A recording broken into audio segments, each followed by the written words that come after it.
आज सुबह मंदिर में जो घटना घटी उसने पूरे शहर को हिलाकर रख दिया। एक साधारण सा दिखने वाला भिखारी मैले कुचैले कपड़ों में कांपते हाथों से मंदिर की सीढ़ियां चढ़ रहा था। लोग उसे घृणा भरी नजरों से देख रहे थे। पुजारी ने दूर से ही चिल्लाकर कहा, अरे ओ, कहां घुस रहा है, निकल यहां से। लेकिन किसी को अंदाजा तक नहीं था कि यह फटेहाल भिखारी असल में कौन है। और अगले कुछ पलों में जो सच सामने आने वाला था उसने सबकी रूह कंपा दी। सुबह का वक्त था। हल्की ठंड और कोहरे की चादर में लिपटा पूरा शहर धीरे धीरे जाग रहा था। मंदिर के मुख्य द्वार पर एक अधेड़ उम्र का आदमी पहुंचा। उसके कपड़े फटे हुए थे, पैर में चप्पल भी टूटी हुई, चेहरा धूल और मिट्टी से सना था, लेकिन उसकी आंखों में एक गहरी चमक थी, एक अजीब सा आत्मविश्वास। वो थका हुआ लग रहा था, मगर उसकी नजरें सीधी मंदिर के गर्भगृह की ओर टिकी थीं, जैसे वो वहां किसी खास मकसद से आया हो। वह धीरे धीरे सीढ़ियां चढ़ने लगा। मंदिर के पुजारी ने दूर से ही उसे देखा और भड़क उठा, अरे ओ, कहां घुस रहा है? ये भिखारियों का अड्डा नहीं है, बाहर भाग। भिखारी के चेहरे पर अपमान की लकीरें खींच गईं, लेकिन उसने हाथ नहीं गिराए। वह एक कदम आगे बढ़ा। बस एक बार भगवान के आगे सिर झुका लूं। मेरी मां की हालत बहुत खराब है, दवा से ज्यादा। अब बस उनकी दुआ चाहिए। लेकिन पुजारी का गुस्सा बढ़ता गया। समझ में नहीं आता क्या? बाहर निकल, वरना हाथ पकड़कर फेंक दूंगा। तभी आसपास खड़े कुछ श्रद्धालु भी बोल पड़े, हां हां, ये लोग अंदर आकर माहौल खराब कर देते हैं। पता नहीं कौन है, चोर उचक्के भी भिखारी बनकर घुसते हैं आजकल। इनके लिए मंदिर नहीं है, ये बाहर बैठे ही ठीक लगते हैं। भिखारी उन आवाजों की भीड़ में अकेला पड़ता जा रहा था। वह एक बार फिर गिड़गिड़ाया, मुझे सिर्फ भगवान के चरणों में एक फूल चढ़ाना है, मेरी मां के लिए। लेकिन उसकी आवाज लोगों की हंसी और तानों के शोर में दब गई। पुजारी आगे बढ़ा, उसका हाथ पकड़ा और घसीटते हुए उसे मंदिर के दरवाजे से बाहर धकेल दिया। भिखारी लड़खड़ाया, जमीन पर गिर पड़ा। उसकी आंखें छलक पड़ीं। हाथों से धूल झाड़ता हुआ फिर खड़ा हुआ।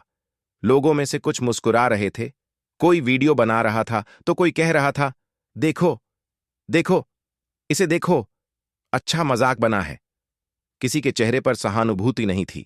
लेकिन तभी मंदिर के दरवाजे पर एक आवाज गूंज उठी, जिसने सबको झकझोर दिया, रुको, इसे मत रोको। सबकी नजरें उस ओर घूम गईं, और जो उन्होंने देखा वह उनकी सांसें रोक देने के लिए काफी था। भिखारी ने चारों तरफ देखा। ये वही लोग थे जो मंदिर में दान करते थे, भगवान के सामने हाथ जोड़ते थे, मगर इंसानियत से कोसों दूर थे। उसकी आंखों से आंसू बहने लगे, लेकिन आवाज में एक ठहराव आ गया।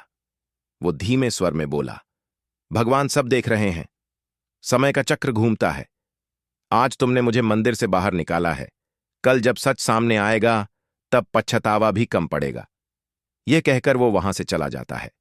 धीरे धीरे मंदिर के बाहर सब कुछ अब सामान्य हो चला था। सुबह की वो हलचल, वो भिखारी वाला तमाशा, सब भुला दिया गया। लोग अपनी पूजा में लगे थे, कुछ प्रसाद चढ़ा रहे थे तो कुछ अपनी मनोकामनाएं मांग रहे थे। पुजारी भी तसल्ली से आसन पर बैठकर दान पात्र की तरफ देख रहा था। तभी सामने सड़क पर हलचल बढ़ने लगी। दूर से हूटर की आवाज सुनाई दी। लाल बत्ती वाली एक चमचमाती बड़ी गाड़ी मंदिर की तरफ बढ़ रही थी। पीछे पुलिस की 2 गाड़ियां भी थीं। चारों तरफ खड़े लोग चौकन्ने हो गए। अरे, लगता है कोई बड़ा आदमी आ रहा है, शायद कोई मंत्री जी होंगे, डीएम साहब भी आ सकते हैं, पिछले हफ्ते आए थे। पुजारी ने झटपट अपना दुपट्टा सीधा किया, भागकर फूलों की थाली उठाई, दरवाजे के पास खड़े होकर स्वागत की मुद्रा बना ली, माथे पर एक शाही मुस्कान ले आया। आज मंदिर की इज्जत बढ़ने वाली थी। गाड़ी आकर रुकी, हूटर बंद हो गया, सन्नाटा छा गया। पुलिस वाले गाड़ी के पास दौड़कर आए, एक ने झुककर दरवाजा खोला। सबकी नजरें दरवाजे पर टिक गईं, और जो देखा उसने सबके होश उड़ा दिए। दरवाजे से वही भिखारी बाहर निकला, लेकिन आज वो भिखारी नहीं था। सूट बूट में, चमचमाते जूते पहने, आंखों में वही तेज, मगर चेहरे पर अब रुआब था। हर तरफ फुसफुसाहट होने लगी। अरे, ये तो वही भिखारी है ना, जो सुबह पुजारी ने धक्के मारकर बाहर निकाला था। नहीं नहीं, ये तो मुख्यमंत्री साहब हैं, किसी ने चिल्लाकर कहा। मुख्यमंत्री साहब! पुजारी के हाथ से फूलों की थाली गिर पड़ी। भीड़ में सन्नाटा छा गया। किसी के चेहरे पर विस्मय, किसी पर पछतावा, तो किसी की आंखों में अपराध बोध तैरने लगा। मुख्यमंत्री साहब!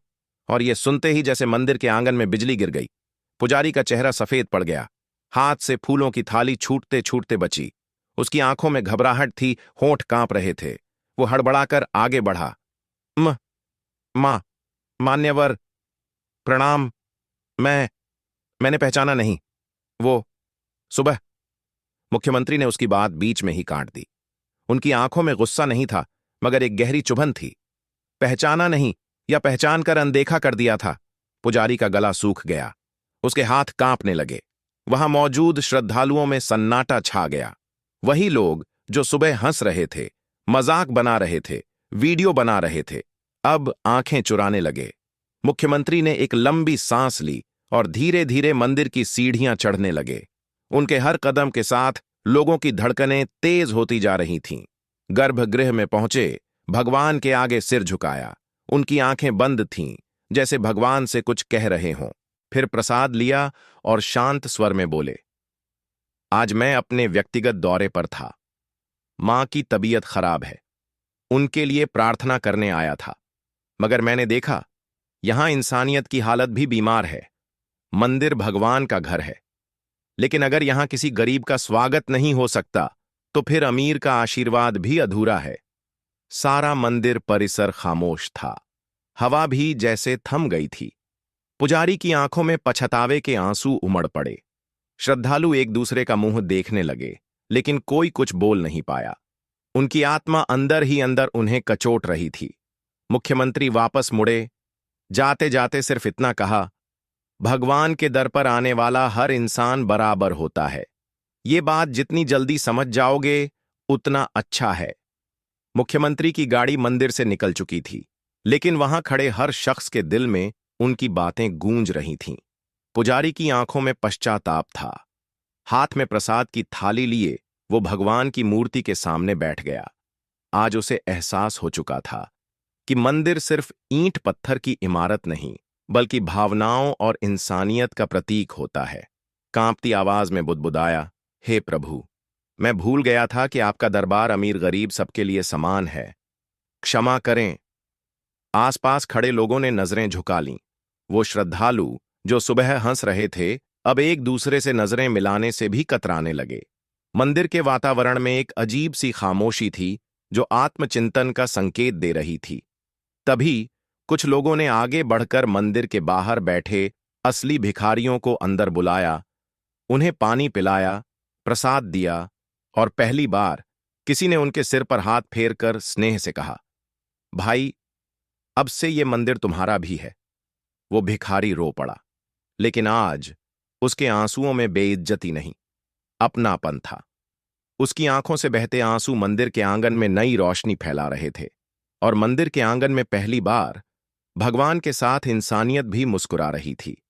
यह दृश्य वहां खड़े हर इंसान के दिल को छू गया। किसी ने अपने भीतर बदलाव महसूस किया, किसी ने पहली बार मंदिर को सच में भगवान का घर समझा। इंसानियत की इस लौ ने अंधेरे में उजाले की किरण जगा दी। अगर आपको ये कहानी दिल छूने वाली लगी हो, तो एक छोटा सा काम करें।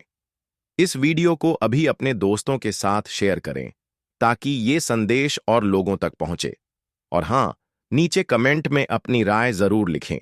क्या आपको लगता है कि हम सभी को इंसानियत का सही मायने समझने की जरूरत है?